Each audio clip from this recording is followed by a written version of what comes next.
55 at Covington, 54 at Jackson, and 56 at Nashville. At Paducah, it was mostly sunny, with a temperature of 68. At Bloomington, it was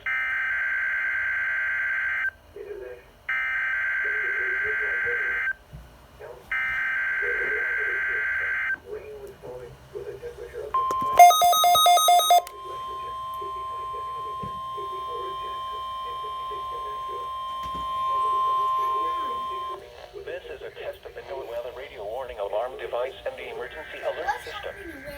During potentially dangerous weather situations, I'm gonna tell you everything. Automatically activated to warn of the impending severe weather and or hazards in south central Indiana and north central Kentucky. Tests of these receivers are normally conducted every Tuesday between 6 p.m. and 7 p.m. local time, and every Wednesday between 11 a.m. and noon local time. When there is a threat of or existing severe weather in the area, the test is postponed until the next available non-severe or hazard day. This broadcast originates from the National Weather Service Office in Louisville on a frequency of 162.475 megahertz. Reception of this broadcast and the warning alarm will vary at any given location.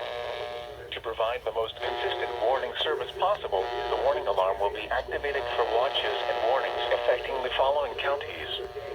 In south central Indiana, Clark, Floyd, Harrison, Jefferson, Scott, and Washington. In north central Kentucky, Bullitt, Henry, Jefferson, Nelson, Oldham, Shelby, Spencer, Trimble. This concludes the test of the NOAA weather radio warning alarm and emergency alert system. We now return you to regular programming.